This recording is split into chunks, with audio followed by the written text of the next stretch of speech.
Lettre 1. Moi, le Christ, je saisis l'opportunité de vous parler directement. Je viens rectifier les interprétations erronées de l'enseignement que j'ai dispensé il y a 2000 ans en Palestine. J'y étais connu sous le nom de Jésus. La personne qui transmet mes paroles, ouverte à la spiritualité depuis 40 ans, m'est suffisamment dévouée pour les recueillir et agir en conséquence. Ces lettres sont vérité. Elles transcendent toute doctrine religieuse au monde. Ces lettres vous libéreront. Elles vous sont destinées, vous qui cherchez à donner un sens à la vie, un but à votre existence, qui demandez la force d'affronter vos épreuves quotidiennes, souffrez de chagrin, de maladie, de désespoir. Quant à vous, qui aspirez à davantage de connaissances spirituelles au quotidien, vous y trouverez une source d'inspiration. Ces lettres forment en quelque sorte le cours d'un maître spirituel, pour tous ceux qui se sentent prêts à suivre la voie que j'ai suivie sur Terre au temps où je vivais en Palestine. Peut-être mettrez-vous en doute la véracité de ces paroles, mais au fil de votre lecture, vous examinerez mes révélations sur l'existence et l'origine de la personnalité. Vous comprendrez que cette vérité ne peut provenir que de la source la plus haute. Si vous trouvez difficile la lecture de ces lettres, ne lisez qu'une page à la fois. Posez le livre et méditez cette page. Son sens profond s'infiltrera peu à peu dans votre conscience, car ces lettres établissent un lien entre votre état de conscience et ma conscience transcendante. Abordez ces lettres comme le petit enfant non encore endoctriné par les croyances humaines, l'esprit totalement libre d'idées, de croyances, de préjugés.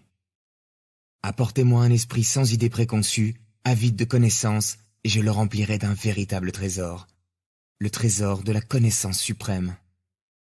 Au fur et à mesure que vous l'assimilerez, il allégera votre fardeau quotidien et vous conduira au vert pâturage de lumière radieuse, synonyme d'abondance, joie, ravissement, satisfaction de tous les besoins. Peu à peu, vous sentirez l'abondante bénédiction de ce qui existe au-delà de votre compréhension humaine actuelle.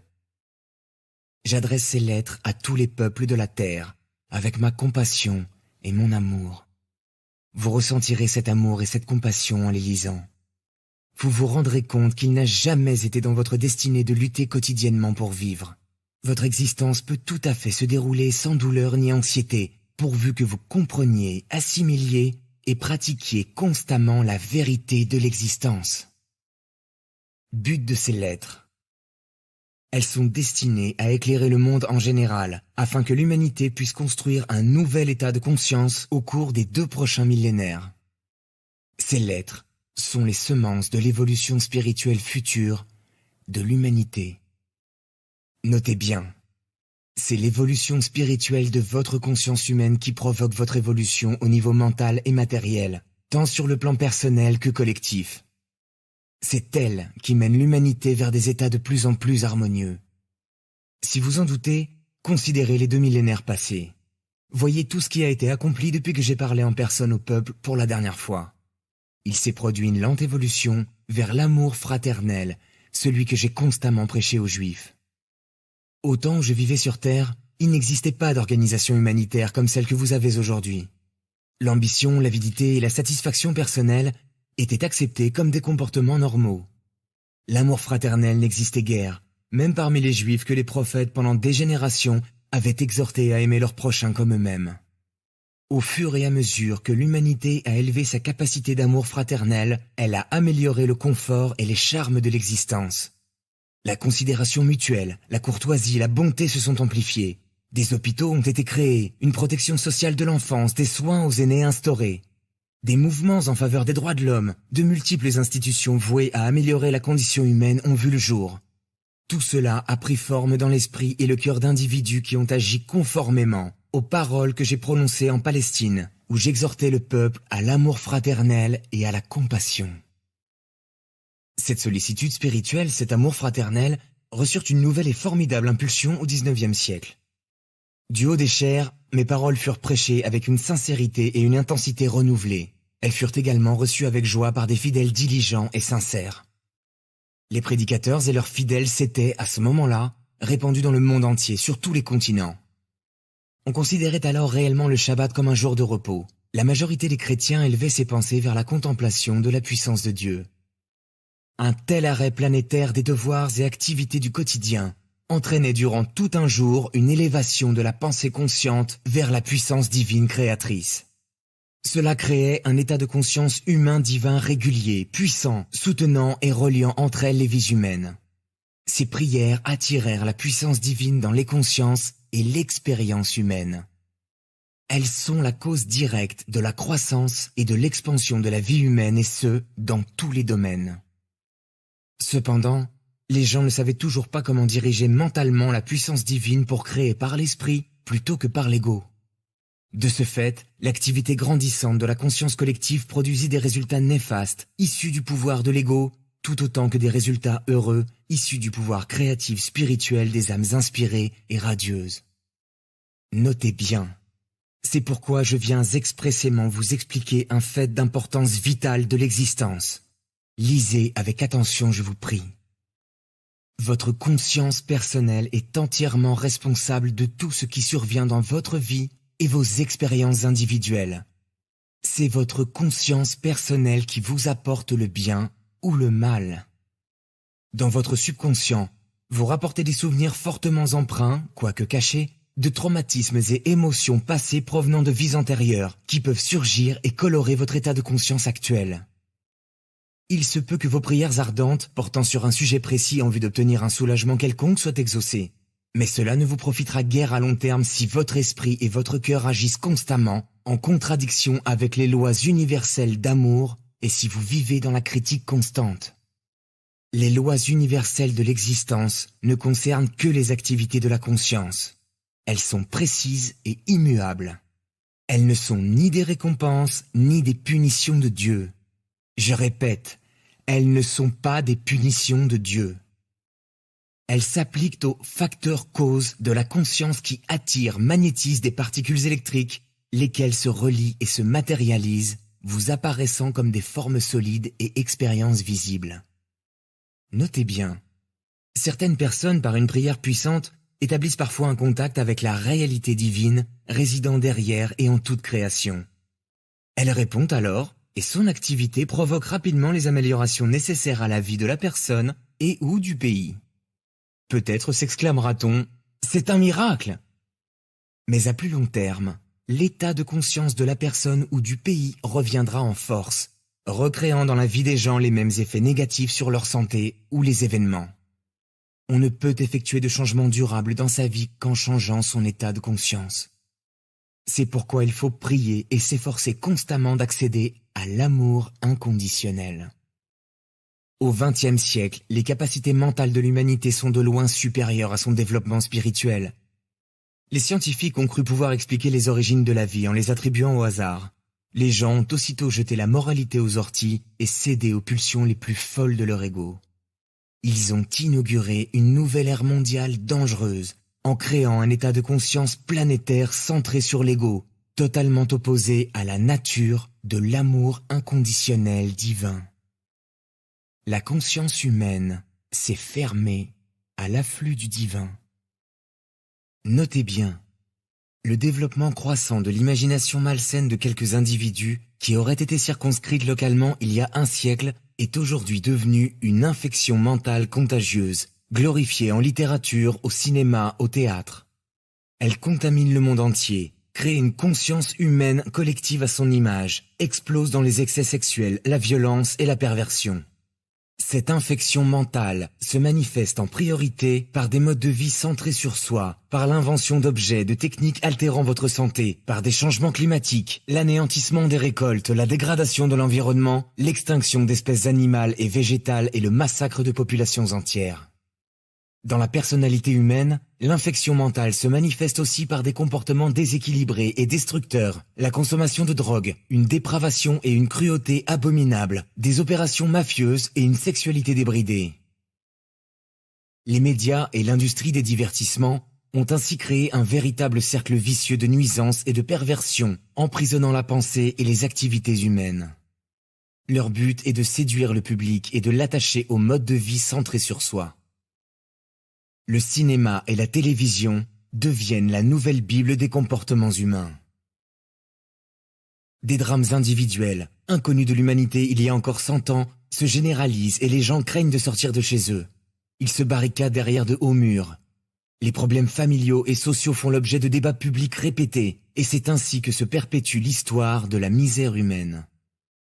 Voilà la bête qui rôde sur vos terres, nourrissant les esprits innocents des miasmes grossiers de son animalité. Cela doit se perpétuer jusqu'à ce que ma connaissance christique soit reconnue, acceptée et expérimentée par la majorité des peuples de la terre. Cette connaissance vous ramènera sur le véritable sentier de la vie, afin que vous commenciez enfin à créer le genre de vie auquel vous aspirez. Parce que je suis amour inconditionnel, j'exprime la vérité que nombre d'esprits spirituels pressentent, mais que rejettent ceux qui sont fermés à la spiritualité, provisoirement. Comprenez que ces paroles ne vous menacent ni ne vous punissent. Elles attirent seulement votre attention sur la source des horreurs sans nom qui remplissent quotidiennement vos journaux et vos émissions de télévision. C'est par amour pour vous tous que je descends à travers les différents plans de conscience pour atteindre celui de la dépravation humaine, afin de vous avertir de ses conséquences dans votre vie moderne. Notez bien, vous vous demandez d'où provient le virus du sida, qui attaque le précieux système immunitaire de l'homme et vise sa capacité de procréation. Ce virus, si on le laisse se répandre au lieu de le détruire, non par des médicaments, mais par une prise de conscience spirituelle, anéantira ceux qui n'y prennent garde. Les esprits éclairés éviteront ce piège-ci comme les autres pièges de l'existence. Réveillez-vous, ouvrez vos consciences. Vos puissants sursauts de conscience sont des impulsions de vie. Ce sont des impulsions électromagnétiques extrêmement créatives. Lorsqu'elles sont de nature virulente, violente, agressive, meurtrière, elles émettent des particules électriques de conscience virulentes, violentes, agressives, meurtrières, qui se manifestent sous forme de virus virulents dans l'air et se transmettent d'un innocent à un autre. Ce qui naît et se développe dans un esprit malade finit par prendre forme dans le monde physique. Ce n'est pas une punition de Dieu, comme vous l'enseigne peut-être votre Église. C'est un fait scientifique de l'existence. Par conséquent, il est extrêmement urgent que les personnes orientées vers la spiritualité se délestent de toutes ces idées infantiles de punition, afin de percevoir clairement la vérité de la création et de l'existence. Mon message à toutes les églises. Moi, le Christ, je viens expressément vous enseigner la vérité sur les origines de la personnalité humaine. Je viens très expressément expliquer pourquoi et comment l'humanité est soumise, de façon innée, à la volonté de l'ego et aux pulsions incontrôlées d'autogratification et d'autodéfense. Ce ne sont pas là des péchés, mais bel et bien des aspects du processus naturel de création. Il n'y a pas de châtiment venant d'en haut. Les hommes, par l'exercice volontaire et nuisible de leur ego, attirent leur propre punition.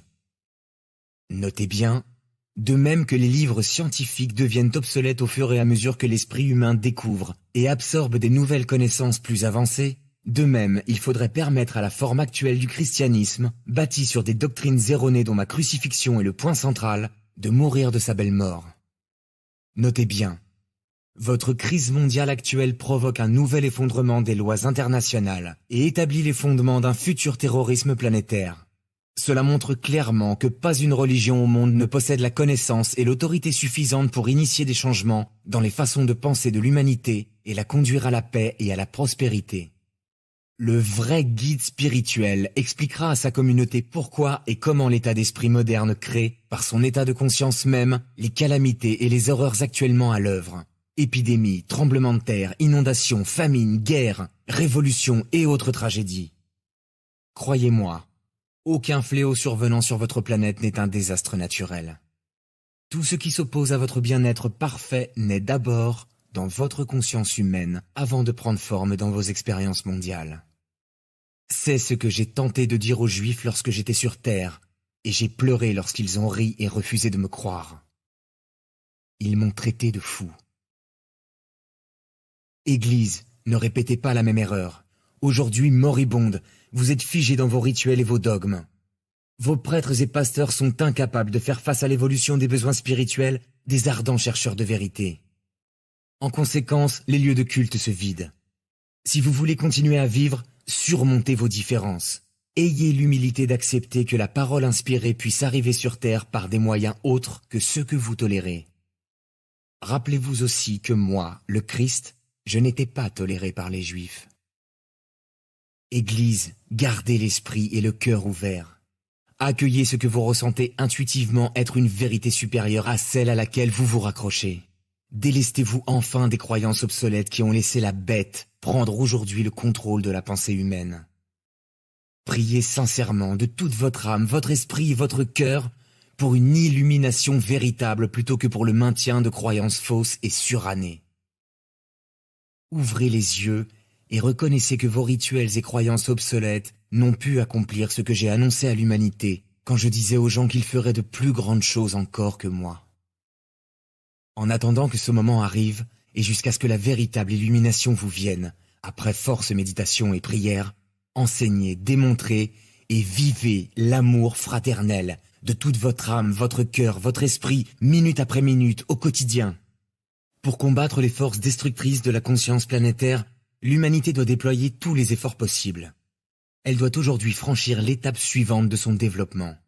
Un besoin urgent d'une vision supérieure.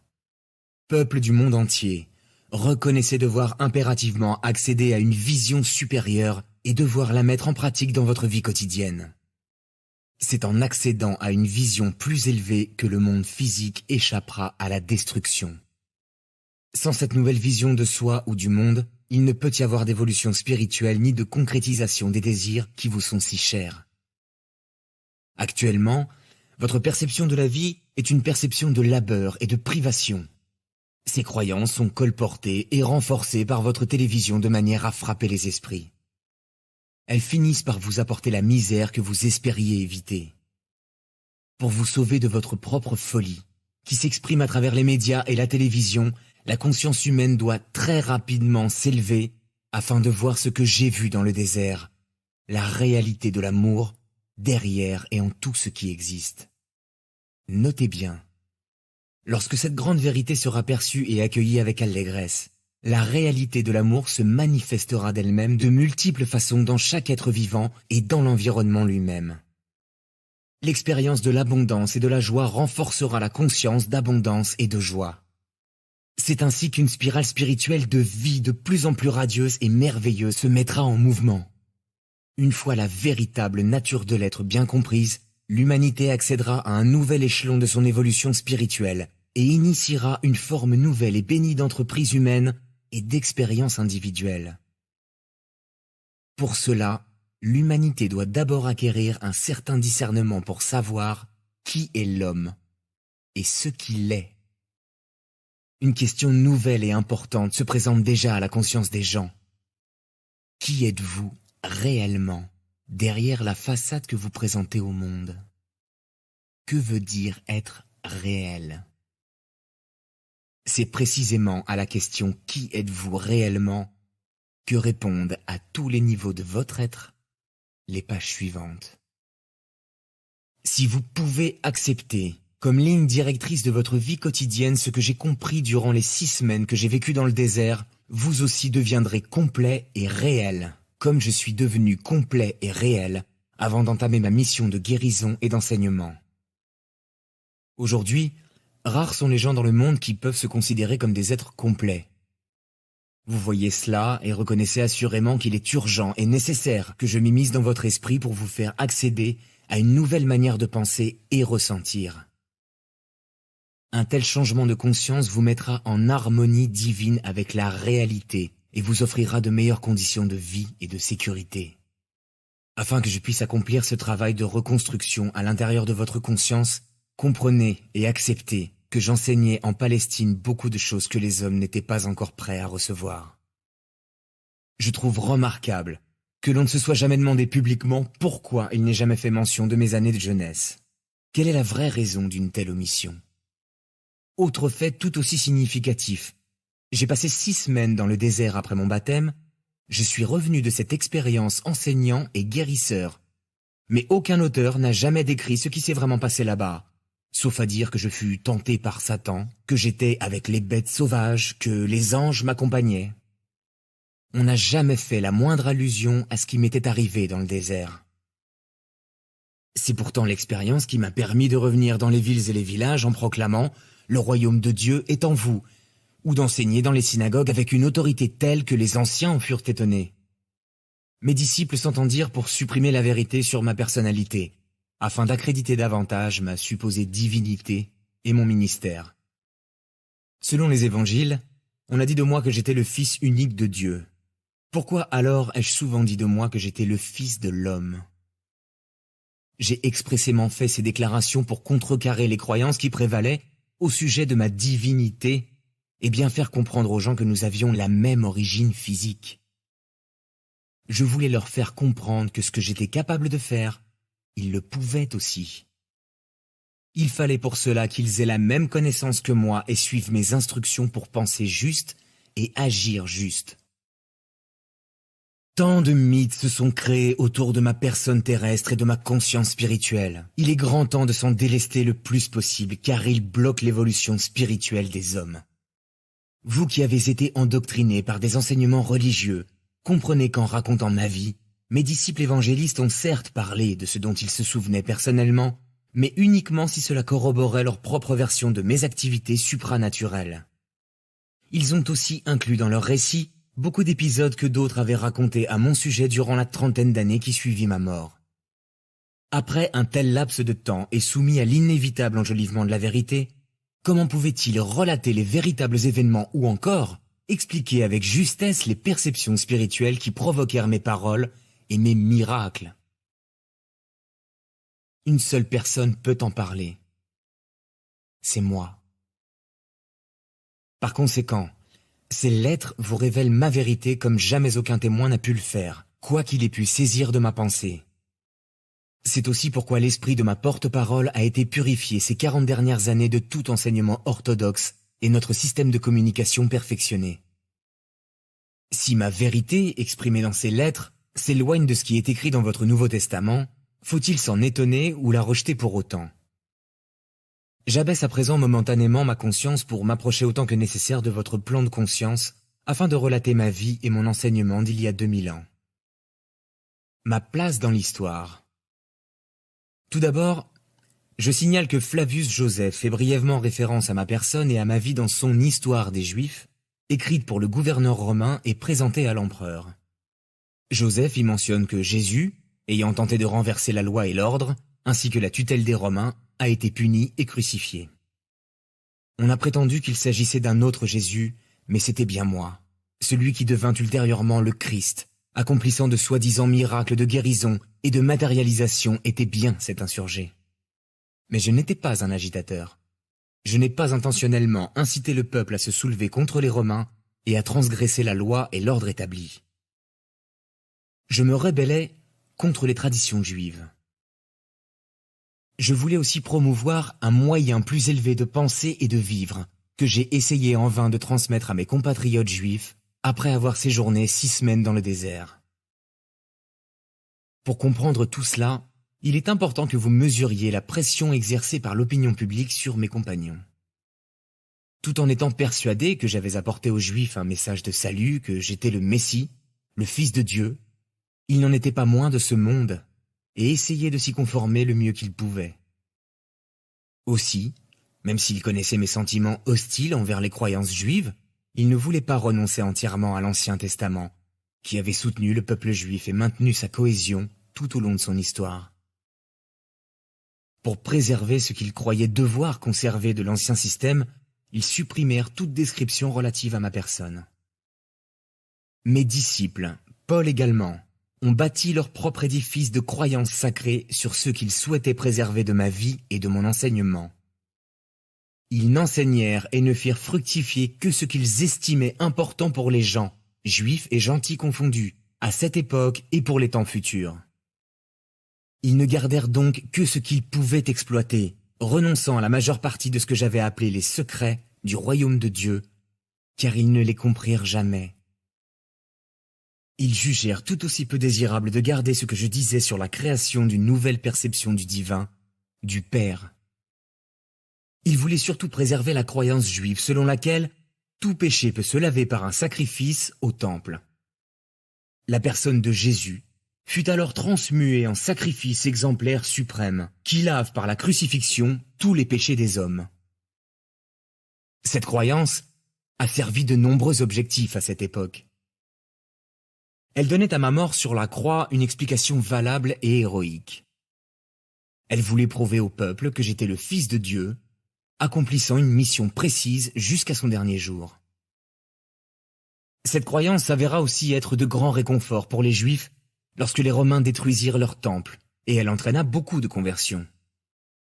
De nombreuses sectes de Juifs et de gentils ne croyaient pas à la vie après la mort. Il était donc très réconfortant d'entendre que Jésus-Christ avait vaincu la mort et conservé son corps. À cette époque, la plupart des êtres humains considéraient que la vie sans corps physique était impossible. La vie après la mort ne pouvait alors signifier que la résurrection du corps. Cette croyance eut aussi pour résultat de garder mon nom constamment vivant dans l'esprit des gens. J'étais la figure historique qui s'était courageusement sacrifiée pour libérer les hommes de la crainte de l'enfer et de la damnation. Pourvu que l'on croie en moi, l'on était libéré. C'est aussi parce que mon nom est resté vivant jusqu'à aujourd'hui que je peux venir à vous et vous transmettre la vérité que je désirais tant faire connaître aux gens il y a 2000 ans. Ma jeunesse et ce que j'ai vécu dans le désert. Je suis né en Palestine. Ma mère était convaincue que je serais un messie. Contrairement à la croyance populaire, je n'avais rien d'un petit saint. Lorsque je fus emmené au temple à 12 ans, pour être interrogé par les prêtres afin de déterminer si j'allais ou non profiter de l'enseignement religieux juif, on ne voulut pas de moi, sous prétexte que j'étais trop têtu. Amèrement déçu, ma mère me ramena à la maison et m'éleva de son mieux dans la sainteté qui caractérisait sa conduite en tout temps. C'était là tâche impossible, car j'étais, avant toute chose, un individualiste au comportement indiscipliné. Je refusais les conseils et l'autorité de ma mère. À l'adolescence, je devins ingouvernable, un véritable rebelle. Je rejetais l'adhésion inébranlable de ma mère à la foi et aux traditions juives, préférant le rire aux attitudes moralisatrices. Je refusais d'apprendre un métier qui m'aurait contraint à la routine. Je choisis de me mêler aux gens les plus divers, des classes les plus défavorisées, buvant avec eux, fréquentant des prostituées et prenant du plaisir à parler, discuter, rire et fainéanter. Quand j'avais besoin d'argent, je travaillais dans les vignes un jour ou deux. Ou encore, je trouvais d'autres travaux qui me procuraient assez d'argent pour manger, boire et me laisser le temps libre dont j'avais besoin. Malgré mes nombreuses faiblesses humaines, mon insouciance, ma désinvolture, ma paresse, malgré mon égoïsme, mon obstination à défendre mon point de vue en dépit de ce que d'autres essayaient de me dire, j'éprouvais une grande compassion pour autrui. J'étais profondément sensible. Dans le langage d'aujourd'hui, on dirait que j'étais hyperactif et hyper émotif. J'avais le cœur chaleureux, plein de compassion et d'empathie. La maladie, l'affliction, la pauvreté m'émouvaient profondément. J'étais un ardent défenseur de ce que vous appelez les défavorisés. On pourrait dire que j'étais un homme du peuple. Je vivais auprès d'eux, dans un esprit de camaraderie, j'écoutais leurs malheurs, je les comprenais, et j'étais plein de sollicitude à leur égard. Comprenez mes vraies origines et ma personnalité de jeune homme, car ce furent là les éperons qui me talonnèrent et me poussèrent dans mon état christique final. Ce que je détestais et combattais le plus était la souffrance, la maladie et la pauvreté que je voyais autour de moi. Cela me rendait furieux. J'entrais dans une colère noire en voyant des miséreux, maigres et affamés, malades et estropiés, persécutés sans pitié par des dirigeants juifs. Ils les accablaient de lois et rites traditionnels dénués de sens, les menaçant des foudres de Jéhovah s'ils n'y obéissaient pas. Je déclarais à tous ceux qui voulaient m'entendre que ces pauvres gens avaient un fardeau suffisamment lourd sans qu'on les écrase de surcroît, en mesure vaine, les privant de plaisir. Quel était le sens de la vie si nous n'étions pas nés pour être heureux? Je refusais de croire au Dieu juste de la tradition juive. Les avertissements prophétiques bibliques du jugement de Jéhovah, son courroux contre le peuple me dégoûtaient. Il naissait dans le péché. Pourquoi donc devrait-il être jugé et condamné à une vie de souffrance et de misère parce qu'il contrevenait aux 10 commandements? Quel sens accorder à de telles déclarations? Pour moi, cette croyance juive dépeignait un Dieu cruel, et je ne voulais rien avoir à faire avec lui. Il me semblait que si une telle divinité existait, il s'ensuivait que l'humanité était condamnée à une misère éternelle. Seule la simplicité et la liberté que je trouvais dans les collines, les plaines, les lacs et les montagnes me rafraîchissaient l'esprit et calmaient mes récriminations enflammées contre le Dieu juif. Par conséquent, je refusais de croire une seule des paroles que les anciens tentèrent de m'inculquer. Cependant, autour de mes 25 ans, mes pensées prirent une nouvelle tournure. Je me promenais de plus en plus souvent seul dans les collines, et ma rébellion fit peu à peu place au besoin impérieux de connaître et de comprendre la vraie nature de ce qui devait certainement inspirer la création et respirer à travers elle. Je reconsidérais mon style de vie, et compris à quel point mes actions avaient fait souffrir ma mère et tant d'autres. Bien que je ressentisse une profonde compassion pour les faibles et les malheureux, ma nature rebelle m'avait poussé à me comporter de façon irréfléchie et égoïste avec ma famille. Mon amour à leur égard me submergea et soudain, je me découvris tout aussi rebelle envers mon propre comportement passé. J'entendis parler de Jean-Baptiste et du travail qu'il accomplissait parmi les Juifs qui venaient l'écouter, parfois depuis Jérusalem. Je décidai alors d'aller le voir pour être baptisé moi aussi. Sur le chemin du Jourdain, l'idée d'être baptisé et de recommencer une nouvelle vie me réjouit le cœur. J'avais certes des réactions émotives excessives, mais je savais aussi que j'étais né avec une vive intelligence et une grande perspicacité.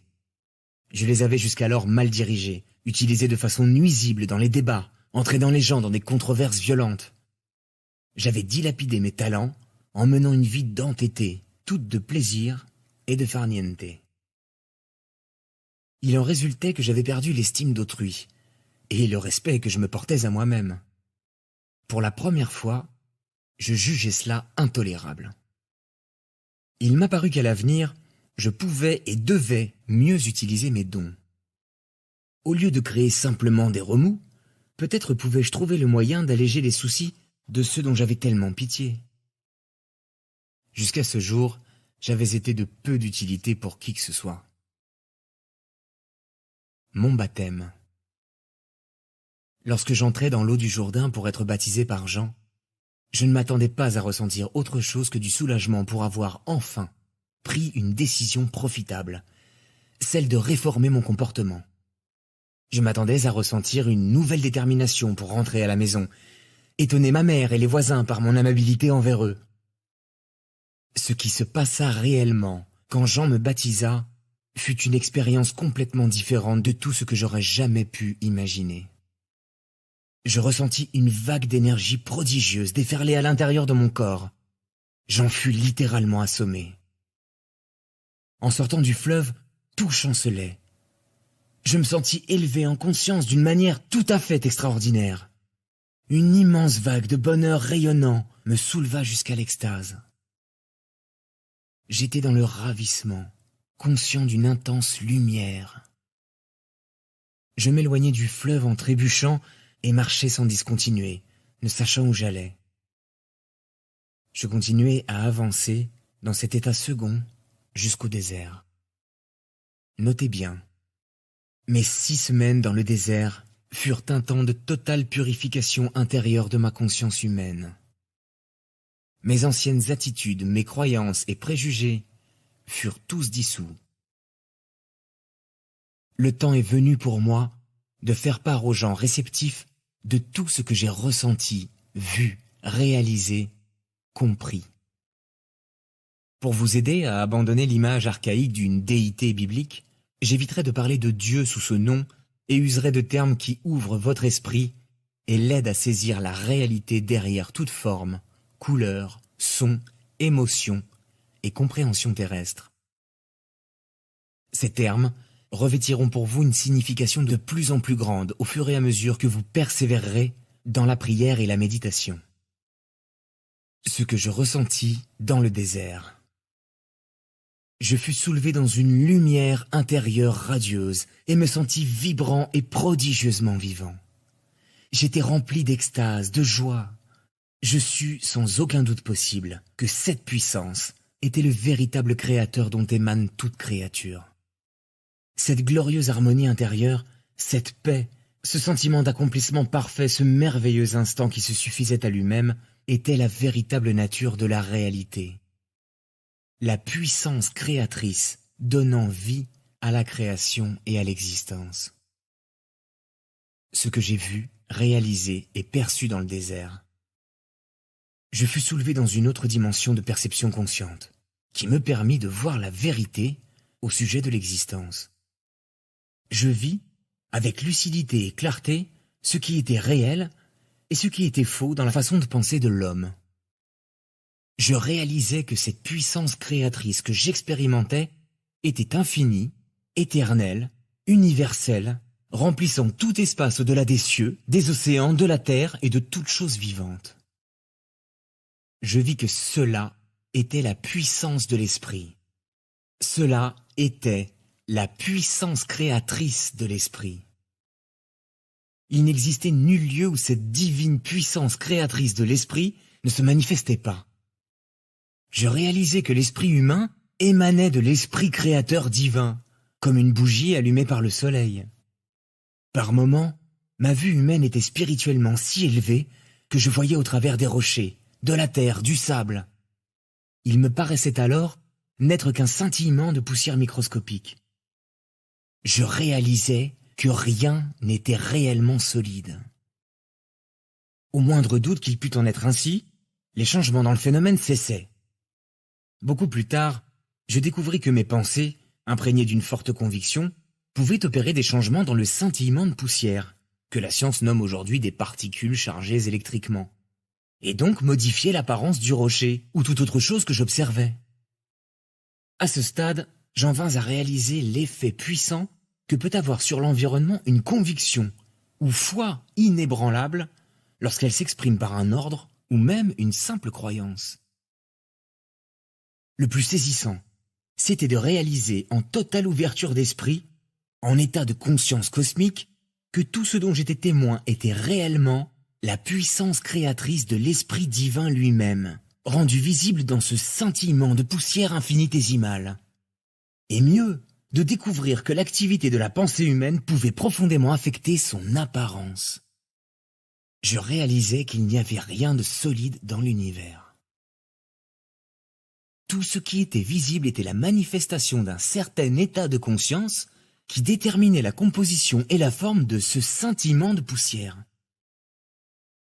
Ainsi, toute forme extérieure était l'expression de la conscience intérieure.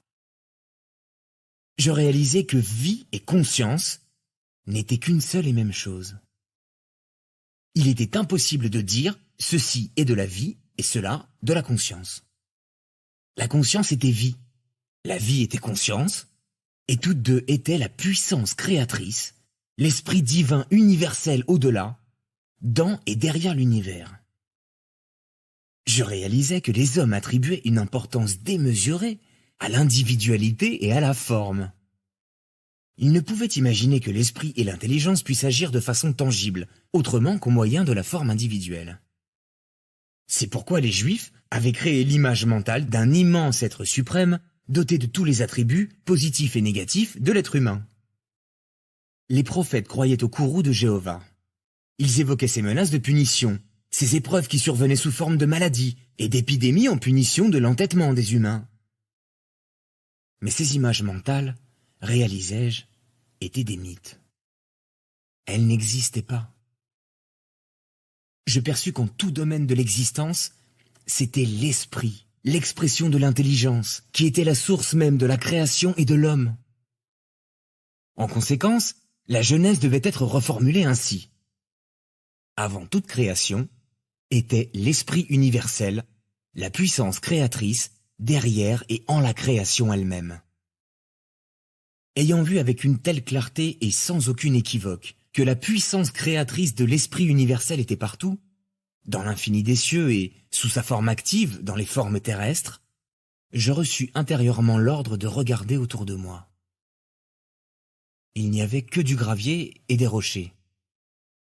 Soudain me fut présenté le tableau d'un paysage superbe, où poussaient toutes sortes de plantes, buissons et arbres que l'on puisse imaginer, où des oiseaux voletaient, des animaux pâturaient.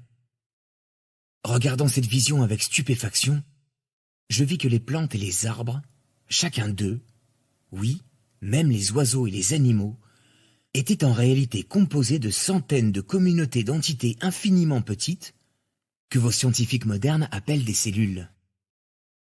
Elles œuvraient continuellement, dans un esprit de coopération totalement harmonieux, pour produire la substance et les divers organes du système intérieur et de l'apparence extérieure de l'entité vivante complète. Je contemplais cette prodigieuse activité pendant très longtemps, bien que le temps n'eût plus aucune signification pour moi. Tout en contemplant ce qui m'était présenté, je pensais, qui aurait deviné qu'à l'intérieur de ces enveloppes de poils, de plumes, de peau, règne une aussi intense activité de minuscules communautés d'entités, travaillant en coopération pour donner vie, forme, nourriture, guérison, protection et longévité au corps de tant d'espèces différentes. C'était l'accomplissement intelligent du travail qui attirait mon attention. Ainsi, le travail, réalisais-je, se fondait dans l'activité de la puissance créatrice, depuis la moindre entité, ou cellule, à l'intérieur des systèmes vivants jusqu'à l'entité la plus évoluée dans l'univers, l'homme lui-même. Dans le système de tout être vivant, le travail s'effectuait en fin de compte sous la direction de la puissance créatrice divine, en laquelle se trouvaient tous les plans et desseins de la création. Je vis que tous ces plans et desseins étaient en réalité des formes de conscience et pouvaient s'appeler des paroles, puisque chaque parole signifie une forme de conscience très particulière. Ainsi se manifeste dans le monde visible la parole originelle de la conscience de la puissance créatrice. La parole, et par conséquent le modèle de conscience, existe dans l'esprit créateur divin et se reproduit en permanence. Je compris alors que chaque chose dans l'univers vivait, se mouvait, avait réellement son être dans la puissance créatrice de l'esprit universel, infini et éternel, seule réalité véritable derrière toutes les manifestations de formes individualisées. Je sentis monter en moi un flot de louanges, célébrant toutes les choses de ce monde, à la fois issues et imprégnées de cette suprême puissance créatrice de l'esprit divin. Je m'émerveillais de cette activité secrète qui se produisait sans cesse en toutes choses vivantes, corps humain y compris. Je me demandais comment il se pouvait que toutes ces unités infiniment petites puissent travailler en totale intelligence, selon des plans spécifiques, pour produire infailliblement les formes proposées, troncs d'arbres, feuilles, fleurs, fruits, insectes, oiseaux, animaux et êtres humains. Puis je réalisais encore plus clairement que la puissance créatrice était la source même de toute activité intelligente dans l'univers. Si l'humanité possédait de l'intelligence, c'était uniquement parce qu'elle la puisait dans la source universelle de tout être vivant. En outre, il me fut donné de voir que la puissance créatrice divine travaillait toujours selon certains principes fondamentaux et précis de construction. Ainsi, de même que les hommes se distinguent par des caractéristiques précises et une nature propre, de même, la puissance créatrice possède sa nature et ses caractéristiques distinctes. Elles sont clairement reconnaissables dans la création et le maintien en vie de tous les êtres vivants, végétaux, animaux, oiseaux, êtres humains.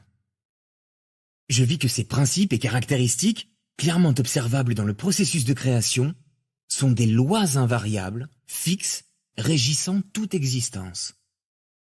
Ces lois sont inhérentes à la vie, aussi ne sont-elles jamais remises en question. Elles sont immuables et exactes, mais elles n'existent que parce qu'une puissance créatrice intelligente se manifeste dans l'univers. Ces principes de création, les caractéristiques de la puissance créatrice elle-même, sont les suivants.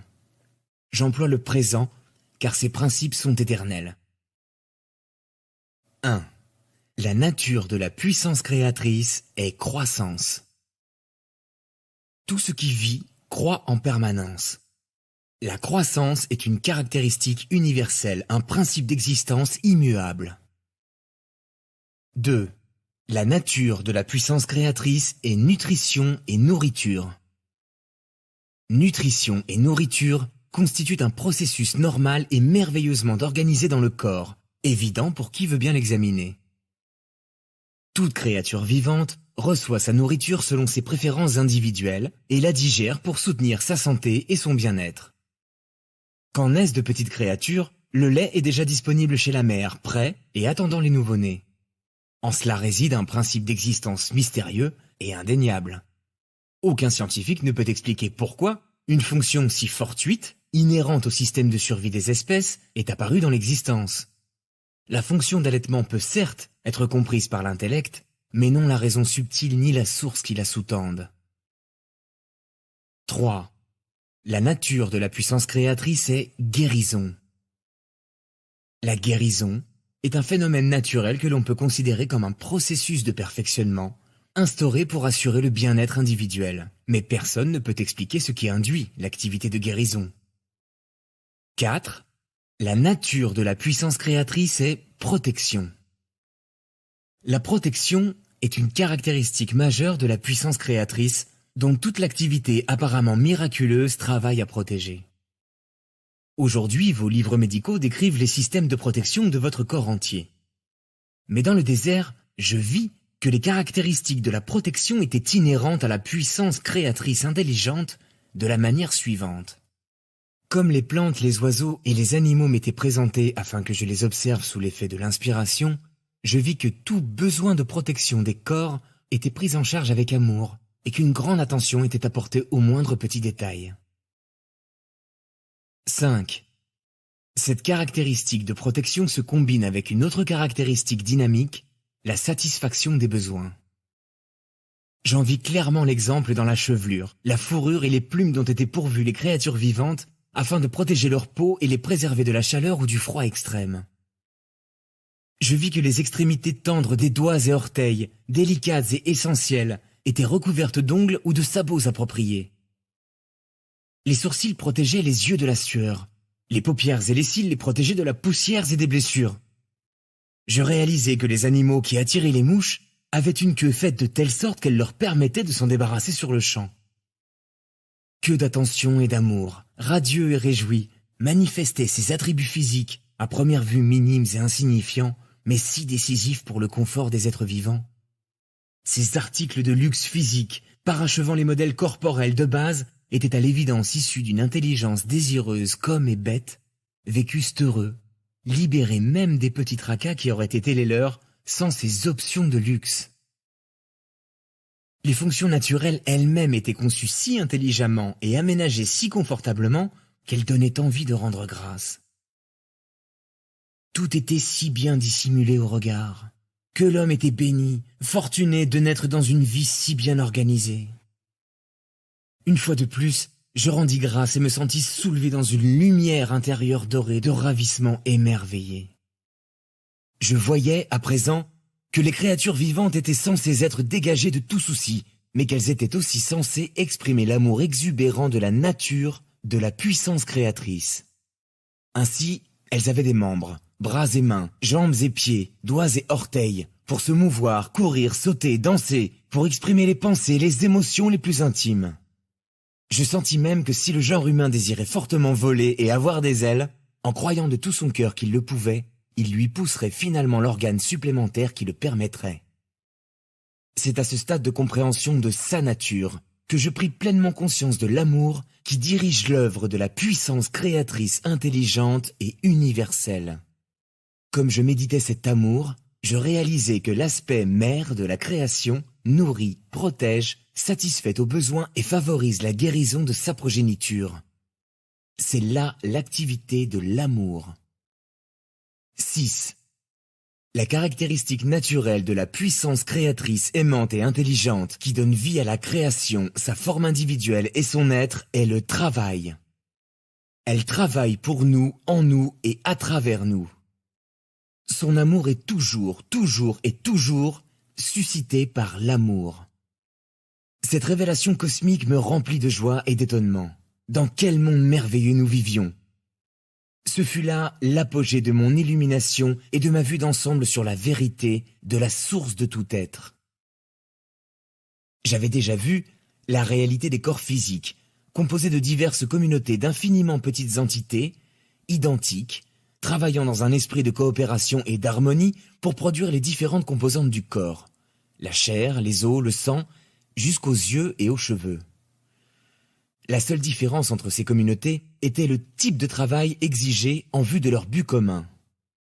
L'impulsion divine, derrière toute cette activité intelligente agissant dans le corps, n'était-elle pas à la fois l'inspiration et la base même du comportement humain, lorsque les hommes travaillaient à l'unisson pour atteindre un objectif? Ils tiraient leur intelligence et leur motivation de la puissance créatrice. Cependant, le comportement humain, en cas de travail matériel ou projet entrepris collectivement, se caractérise inévitablement par des disputes et des dissensions. Quelle différence! Je fus amené à réaliser que la puissance infinie de l'intelligence créatrice, à jamais active dans la création, maintenait un ordre, une coopération, une harmonie et une production quotidienne inégalée par l'homme en tout lieu et en tout temps. 7. La survie est une caractéristique naturelle de la puissance créatrice. Toutes les créatures disposent de merveilleuses ressources internes leur permettant de croître, de guérir des maladies, des blessures, de se nourrir pour conserver la santé du corps, de se reproduire et assurer la survie de l'espèce. Voilà bien la seule réalité dont l'humanité est certaine et sa logique se vérifie année après année. Le Soleil, la Lune, les étoiles restent en place pendant des millénaires et l'on sait qu'ils possèdent chacun une trajectoire propre. Ce phénomène fait aussi partie du grand plan pour la survie de la création. S'il en est ainsi, comment la flamme éternelle de la puissance créatrice intelligente et aimante, cachée dans les cellules de toutes les espèces créées dans l'univers, pourrait-elle ne pas survivre? Ainsi, ce monde n'était qu'une ombre et une image des mondes cachés de la puissance créatrice intelligente et aimante, au-delà de cette dimension. La réalité de la création tout entière résidait derrière ce monde visible. 8. La caractéristique inhérente de la puissance créatrice intelligente et aimante est le rythme. Je vis qu'il y avait un rythme opérant dans le monde. Tout était soumis au rythme des saisons, commandant la floraison et le bourgeonnement de la vie. Une saison de croissance amenait une saison de mûrissement et de moisson, ainsi que la production de semences assurant le renouvellement de la vie végétale. Puis venait le lent dépérissement et le repos hivernal. Mais rien de ce qui était créé et vivant ne pouvait s'éteindre. L'alternance entre le Soleil et la Lune manifestait ce rythme cyclique dans l'univers. Il se vérifiait même chez toutes les créatures femelles. Ainsi, tout dans la création avait son temps de germination et son temps de moisson. Il s'ensuivait que l'homme lui-même était soumis à des temps de croissance, de récolte et de repos. 9. La caractéristique inhérente de la puissance créatrice intelligente et aimante est ordre et loi. L'ordre immuable et la fiabilité visible dans la création étaient stupéfiants et surpassaient de loin toute entreprise humaine. Il régissait même les minuscules entités, les cellules du corps. Ainsi, l'univers entier fonctionnait selon un système de lois et d'ordre parfait. Je réalisais, à des niveaux d'exaltation spirituelle de plus en plus élevés, que la puissance créatrice manifestait une volonté intelligente et une attention aimante envers toute créature vivante. Je réalisais que la vie n'était ni confuse ni statique, mais qu'elle émanait d'une puissance créatrice aimante et intelligente, parfaitement perceptible à mes sens, comme un état d'être prodigieusement élevé, une compréhension, un rayonnement, une extase, une joie et un amour sublime. Je sus que je ne faisais qu'un avec elle, que j'étais empli d'elle. J'étais uni à tout ce qui m'entourait, ainsi qu'au ciel et aux étoiles. Et, plus merveilleuse et prodigieuse encore, la nature et la fonction même de cette puissance créatrice Père était de travailler avec joie, beauté et confort pour le bien-être de l'humanité, de lui procurer bonheur, santé et épanouissement intérieur, de lui inspirer des réalisations et des compréhensions nouvelles. De merveilleuses perspectives, de splendide créativité me vinrent à l'esprit. Dès que l'homme deviendrait réellement un, canal purifié et instrument de la puissance créatrice intelligente, il pourrait graduellement s'élever en conscience jusqu'à exprimer véritablement à travers son esprit et son cœur la nature même de la puissance créatrice universelle. Alors, la vie sur Terre deviendrait vraiment un état paradisiaque et il entrerait dans un état de vie éternelle. Je me dis que ce devait certainement être là le véritable but de la création. Et il me vint à l'esprit, avec une vague d'exaltation, d'amour et de joie, que c'était là le but dans lequel l'homme avait été créé.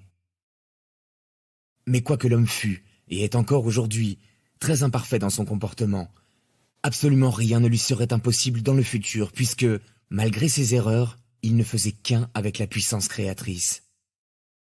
La puissance créatrice était en lui donnant la vie, un corps et tout ce dont il avait besoin.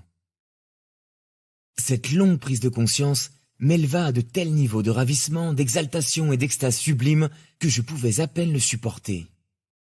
J'eus l'impression que mon corps allait se dissoudre dans cette expansion de puissance en moi.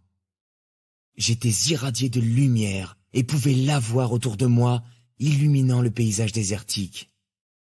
Mon cœur chantait des louanges. Combien merveilleuse et belle était la puissance créatrice aimante qui œuvrait en nous, à travers nous et pour nous, à jamais. Quel miracle que la création!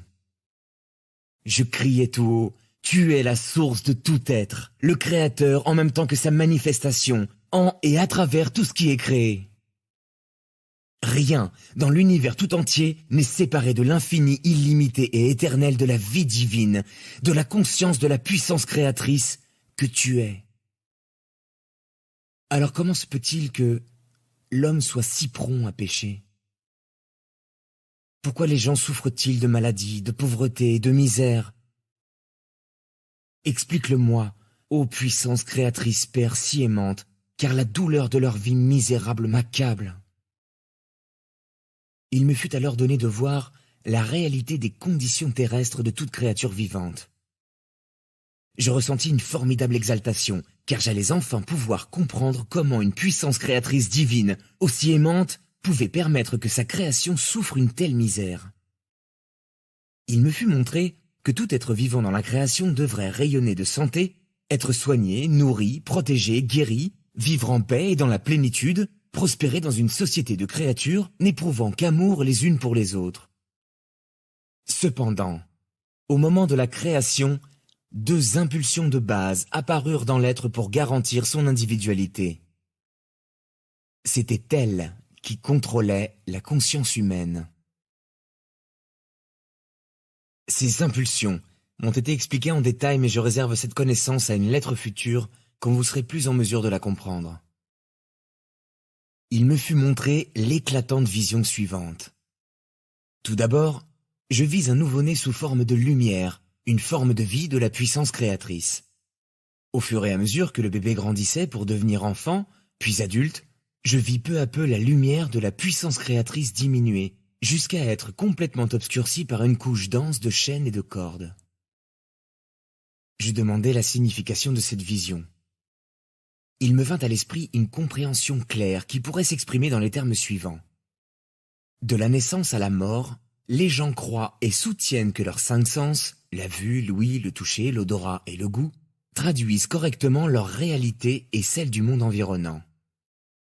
Aussi, parce qu'ils tirent leur puissance d'esprit directement de la puissance créatrice divine, il en est fait selon leurs croyances. Chaque chaîne représente les pensées habituelles d'un être, ses réponses à autrui et aux événements, ses préjugés, ses haines, ses animosités, ses anxiétés, ses chagrins, qui tous le lient et le coupent de sa lumière intérieure tirée de la puissance créatrice. Il plonge ainsi dans les ténèbres sans le savoir.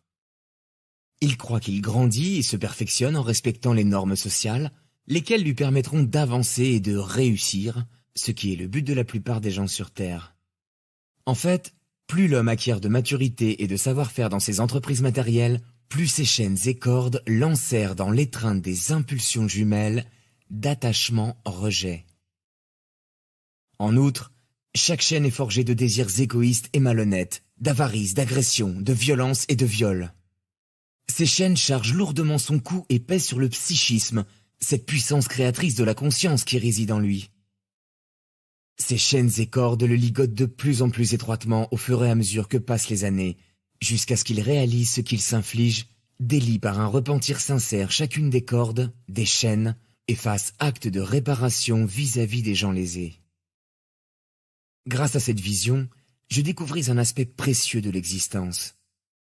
L'homme naît avec tout le potentiel nécessaire pour se construire une belle vie, mais, s'abandonnant à ses désirs égoïstes et à sa haine, il se crée lui-même une prison de misère à laquelle il ne peut échapper jusqu'à ce qu'il prenne conscience de la vérité de l'existence.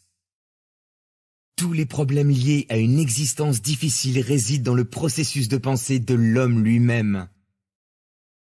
C'est seulement l'état de conscience des gens, c'est-à-dire leurs pensées, paroles, sentiments et actions, qui crée une barrière dense entre leur conscience et la conscience universelle créatrice, laquelle imprègne l'univers en chaque feuille, arbre, insecte, oiseau, animal, être humain.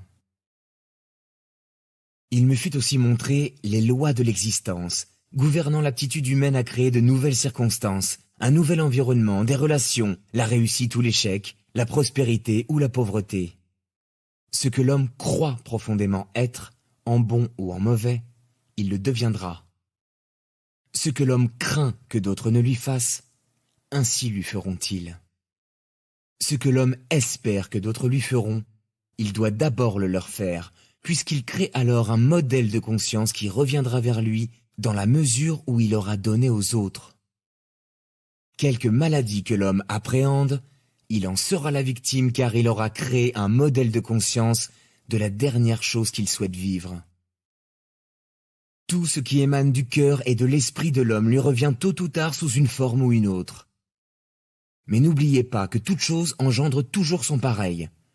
Des pensées fortement empreintes d'émotion chez un homme sont des semences de conscience plantées dans son champ de conscience.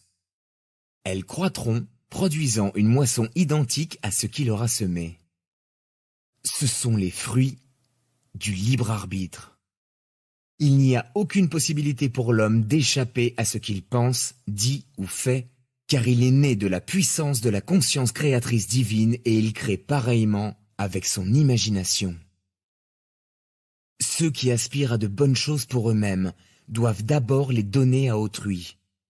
Que leur vie même soit une bénédiction pour autrui. Quand de telles personnes sont en harmonie avec toutes les autres, alors elles sont en parfait accord avec la puissance de la conscience universelle créatrice. Elles rejoignent l'énergie ou nature même du Père, croissance, nutrition, physique, mentale ou spirituelle, guérison, satisfaction des besoins, dans un système d'ordre et de loi. Comment mettre en mots le feu intérieur, la lumière et l'éclat transcendant de ma joie et des puissants sentiments d'amour qui habitaient tout mon être et le gonflaient si intensément que je criais sous la pression de mon cœur et de mon esprit. Ils étaient si puissants qu'il me semblait qu'ils allaient dissoudre ma forme corporelle. Tandis que je recevais cette compréhension suprême, sublime, de la réalité, de la source de notre être, de la vraie nature de la création et de l'humanité, je fus élevé en esprit. Mon corps devint aussi léger que l'air. À cet instant, tandis que j'étais ainsi élevé dans la puissance créatrice divine, j'étais presque devenu un être divin. J'expérimentais un degré élevé de la nature de la puissance créatrice Père en moi. Je ressentais sa puissante énergie et sa sollicitude bienveillante pour l'humanité entière. C'est pourquoi j'ai pu dire par la suite en toute vérité, « Moi seul connais et ai vu le Père ».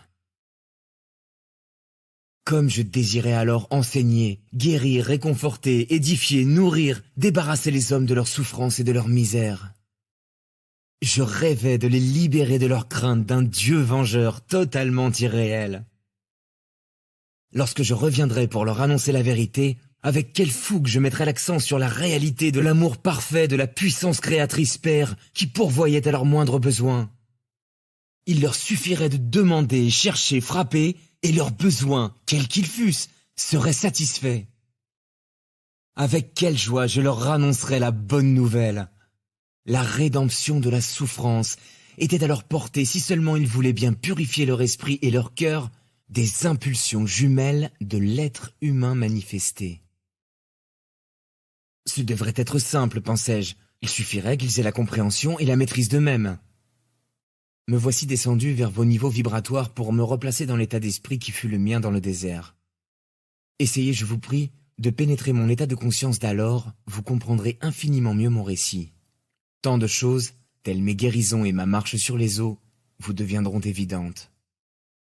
elles vous paraîtront une conséquence naturelle de ma nouvelle compréhension de la puissance créatrice Père. Si par ailleurs vous lisez les évangiles de Matthieu et de Marc, leurs écrits revêtiront une nouvelle signification à vos yeux. Mais revenons à mes dernières heures d'illumination.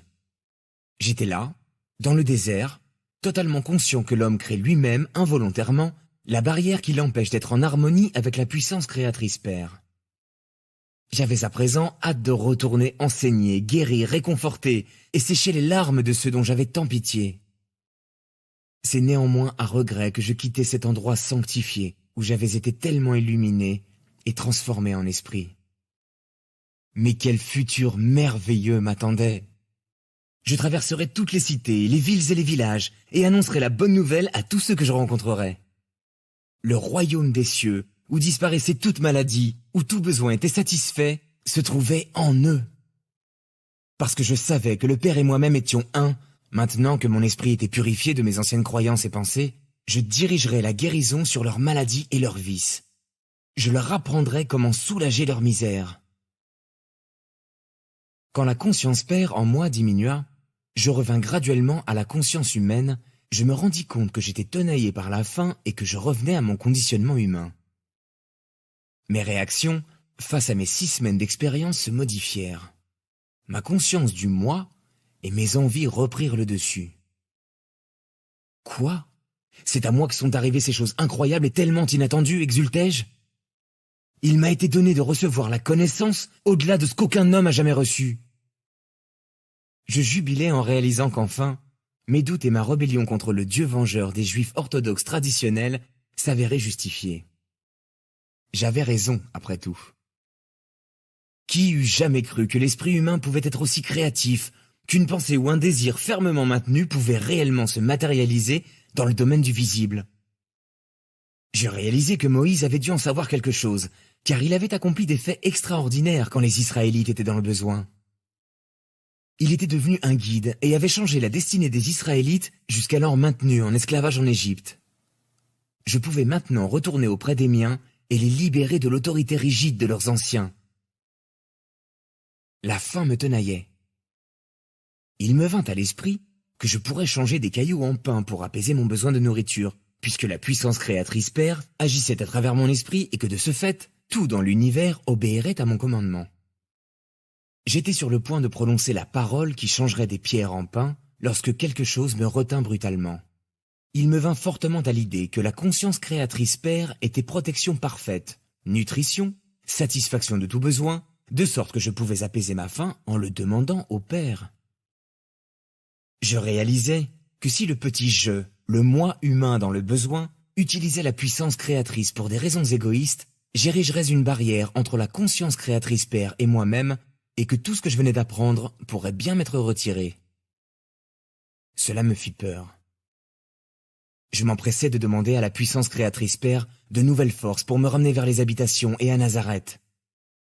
Je demandais que ma faim soit soulagée par le moyen le plus approprié. Immédiatement, la faim disparut et je sentis une onde d'énergie traverser tout mon corps. Ainsi, j'étais la preuve que tout ce que j'avais vu, entendu et compris était bien la réalité, non un produit de mon imagination dû au temps de jeûne et de solitude dans le désert. Ma nouvelle énergie me permit de me hâter sur les mauvais sentiers qui menaient à la sortie du désert. En chemin, je rencontrai un homme bien habillé, à l'air doux et avenant. Il me salua chaleureusement, s'alarmant de mon apparence hirsute et de mon air décharné. Amicalement, il me fit asseoir sur un rocher et partagea sa viande et son pain, délicieux, avec moi. Je me demandais d'où il venait et pourquoi il se trouvait dans un lieu aussi désolé. En réponse à mes questions, il me sourit simplement et ne parut nullement surpris quand je lui racontais avoir passé tant de jours dans le désert que j'en avais perdu la notion du temps.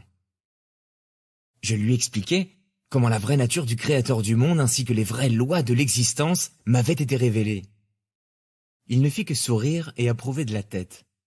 « Je retourne auprès des miens pour leur enseigner tout ce que j'ai appris, lui dis-je joyeusement. Je pourrais les guérir et les débarrasser de toutes leurs maladies, de tous leurs problèmes. » L'étranger répliqua tristement « Cela prendra des millénaires. » J'étais sur le point de lui reprocher son manque de foi quand je réalisai qu'il avait disparu. Je sus alors qu'un messager divin était venu me secourir avec du bon pain et de la viande, et aussi me prévenir affectueusement que ma mission ne serait peut-être pas aussi simple que cela, malgré mon enthousiasme. Sa mise en garde me découragea. Mon enthousiasme faiblit. Le chemin jusqu'au premier village me parut interminable. Comme une modification de la pensée humaine pouvait facilement changer l'humeur. Il me vint à l'esprit que je pouvais encore prouver la vérité de tout ce qui m'avait été montré en sautant du bord d'un précipice, ce qui aurait grandement écourté mon trajet. Comme j'étais sur le point de le faire, l'idée me vint à nouveau fortement que j'essayais de prouver que ma période d'illumination était réelle. Si j'avais besoin d'une telle preuve, c'est que j'étais en état de doute, et je me tuerais probablement, sans compter qu'il m'avait été montré qu'en toute situation, je pourrais élever mes pensées vers la conscience créatrice Père et demander une solution à tout problème. Avec quelle rapidité j'avais oublié la vérité. Alors je priais, passionnément, demandant pardon d'avoir voulu flatter mes caprices et faire les choses à ma façon. À nouveau, la réponse vint dans une force renouvelée et un pied plus sûr pour gravir le sentier escarpé. Je découvris aussi que je couvrais si rapidement de longues distances qu'il me semblait que je survolais le temps. J'étais dans une dimension plus éthérée, je m'élevais au-dessus de l'épuisante dépense d'énergie. La marche devenait si facile qu'elle en était maintenant revigorante. J'exultais à l'idée que j'avais trouvé la clé d'une vie plus abondante. Un peu plus tard, je me sentis tellement à l'aise que mon esprit se mit à vagabonder. Je repensais à ma rencontre avec l'étranger et à la bonté qu'il m'avait témoignée. Mais je me rappelais aussi sa mise en garde et à nouveau mon ancienne nature reprit le dessus. Je me sentis profondément révolté qu'il ait osé se permettre de prédire le déroulement de ma tâche. Je décidai qu'il ne connaissait rien à mon futur et j'écartai sa mise en garde. Vraiment, pensais-je, avec la connaissance que j'ai reçue, je pourrais accomplir ce que nul homme n'a jamais fait auparavant.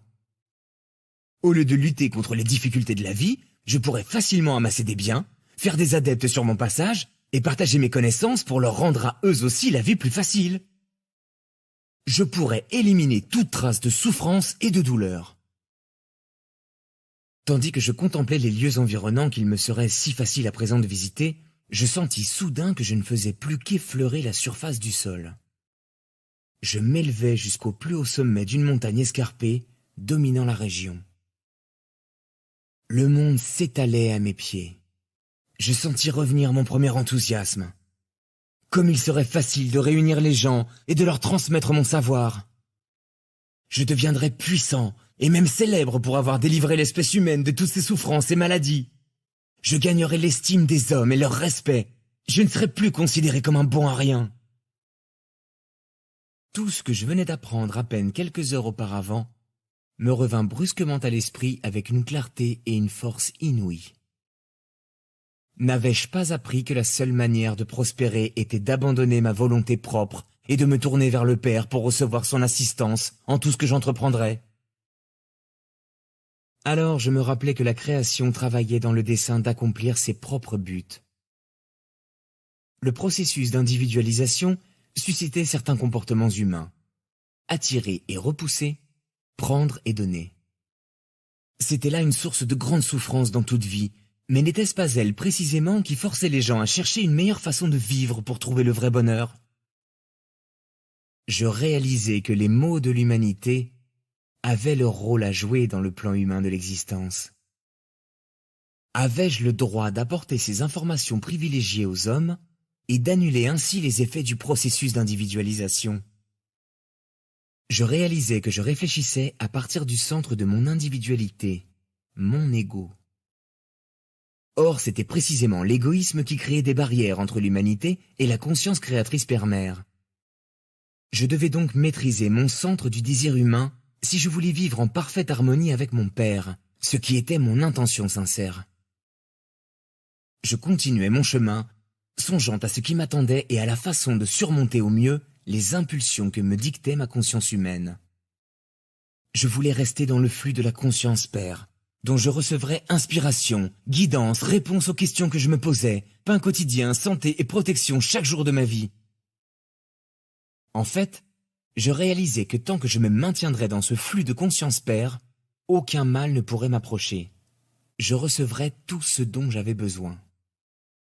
Et plus important encore, la conscience Père agissant à travers moi ferait le nécessaire pour aider les personnes qui avaient tant besoin de guérison et de réconfort.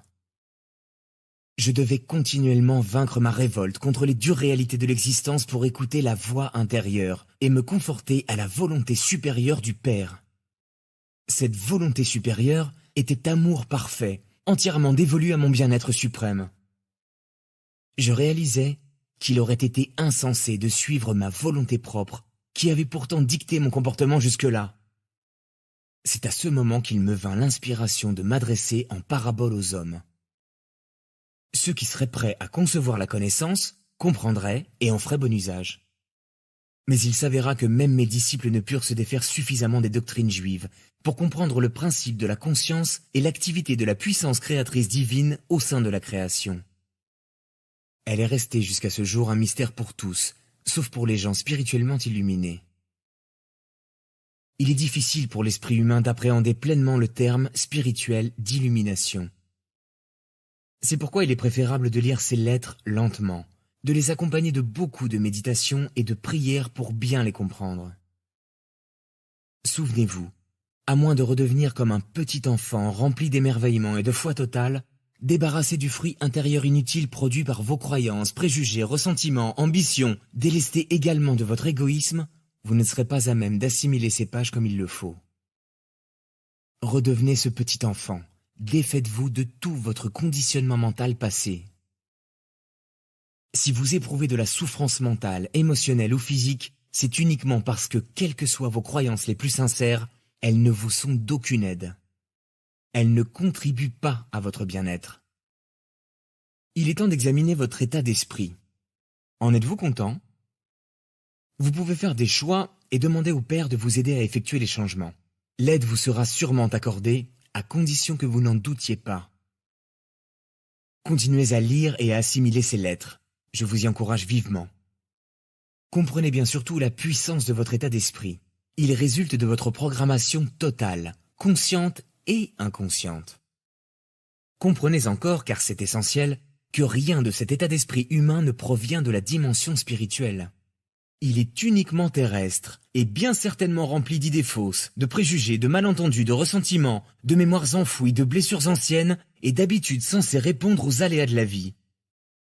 Votre état d'esprit humain, y compris vos idées ou croyances religieuses, détermine votre monde, vos relations, vos expériences, vos succès, vos échecs, vos bonheurs et misères. Il est même responsable de vos maladies et accidents. Rien n'arrive par hasard.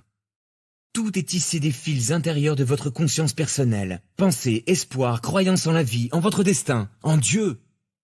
Vous vivez dans un monde de votre propre création. C'est pourquoi des enfants élevés dans un même environnement deviennent différents. Chacun possède son propre état d'esprit en fonction de sa personnalité. Si votre état d'esprit ne se développait pas dès la naissance, vous seriez aussi inconscient qu'une statue dénuée de sentiments, de pensées et de réactions. Vous contempleriez le monde d'un regard vide. Même une activité débordante autour de vous n'affecterait en rien votre conscience puisque vous seriez dénué de réaction. Rien ne vous rendrait heureux ni misérable. Même une explosion à vos côtés vous laisserait sans réaction. Sans état d'esprit, il n'y a ni vie, ni développement, ni bien, ni mal. La qualité de votre état d'esprit détermine la qualité de votre vie. C'est la première vérité de l'existence, et je désire que vous la compreniez et la réalisiez en pleine conscience. Tant que vous vivez, votre état d'esprit vous suit où que vous alliez. Vous ne pouvez lui échapper. Jour après jour, il persiste à créer pour vous les conditions de vie déjà expérimentées par le passé. Beaucoup de gens passent leur vie entière à croire qu'ils n'ont pas de chance. Ils se persuadent que ce sont les autres qui sont mesquins, méchants, désagréables et leur gâchent la vie. Ce sont les autres encore qui les agressent, leur créent des difficultés sans aucune provocation de leur part. Mais les autres ne sont pas fautifs. C'est l'état d'esprit de la personne qui attire à elle des circonstances négatives. Beaucoup de gens rejettent l'idée qu'ils sont seuls responsables de leurs problèmes. Certains ont plus de mal à reconnaître leurs insuffisances que d'autres, qui ont suffisamment de force intérieure et de confiance en eux pour s'examiner franchement et honnêtement. La prière sincère attire la conscience créatrice Père dans l'esprit. Silencieusement, dans le secret, elle purifie la conscience humaine de tout ce que celui qui cherche à s'élever veut éliminer. C'est, par nécessité, un processus très graduel de purification intérieure et de développement. Les schémas émotionnels. Vos schémas émotionnels peuvent tout autant nuire à votre bien-être général que votre état d'esprit du moment. Votre état d'esprit et vos schémas émotionnels sont vos outils de création. Ensemble, ils dessinent les grandes lignes des événements, possessions et conditions de votre vie future. Ces outils de création œuvrent dans votre vie que vous le vouliez ou non. Il est bien plus difficile de découvrir vos attitudes émotionnelles profondément enracinées, conscientes ou inconscientes, que de reconnaître votre conditionnement mental. Des personnes peuvent être soumises à des schémas émotionnels indésirables et totalement inconscients, car recouverts en permanence par les émotions du quotidien. Pour découvrir quels sont vraiment vos schémas émotionnels, posez-vous les questions suivantes et répondez-y honnêtement. Nier ces schémas émotionnels, c'est se duper et s'empêcher de vivre dans la joie à laquelle on est destiné. Comment percevez-vous réellement votre vie? J'aimerais que vous écriviez une lettre chaleureuse et pleine de compassion. Exprimez franchement ce que vous ressentez tandis que vous répondez aux questions suivantes. Êtes-vous heureux d'être en vie? Ou bien préféreriez-vous cesser de vivre? Si vous choisissez en toute sincérité la seconde réponse, votre attitude face à la vie est négative et vous êtes en guerre contre vous-même à un niveau profond. Vous savez consciemment que vous devez poursuivre votre vie quotidienne, mais au plus profond de vous, vous aimeriez en finir. Cette guerre intérieure vous empêche d'attirer à vous les expériences que vous pourriez vivre avec un schéma émotionnel positif. Comment vous sentez-vous réellement avec vos proches? Y a-t-il une quelconque hostilité enfouie que vous refusez d'admettre ou dont vous n'auriez pas conscience? Comment vous situez-vous par rapport à votre emploi, vos collègues, vos loisirs, les autres races, etc. Écrivez tout ce que vous découvrez sur vous et mettez ce document en lieu sûr. Ce travail, fait pour vous-même, est destiné à votre seul bénéfice.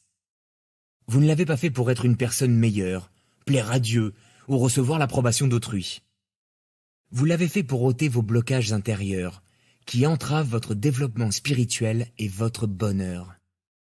Si vous décidez de changer votre vie en lisant ces lettres quotidiennement, je vous encourage vivement à mettre votre document daté en lieu sûr.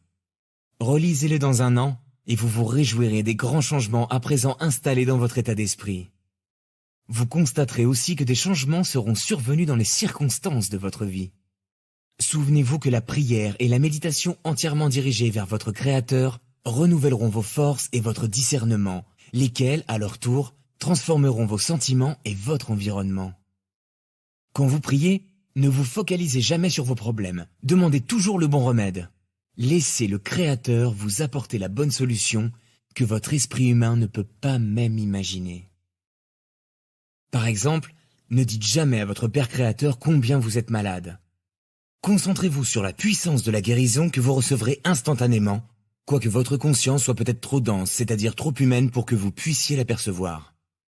Rendez grâce pour votre rétablissement rapide et n'en doutez pas. Quand vous rendez grâce, vous acceptez, reconnaissez, croyez et imprimez dans votre conscience que votre prière se trouve maintenant dans la connaissance aimante du Père et qu'il y aura un résultat visible en temps voulu au juste moment. Lorsque j'étais en Palestine, je rendais grâce constamment pour l'œuvre avant qu'elle ne fût accomplie. Ne priez jamais pour ensuite sortir de chez vous et raconter aux gens combien vous vous sentez mal, ou combien la situation personnelle ou générale est affreuse.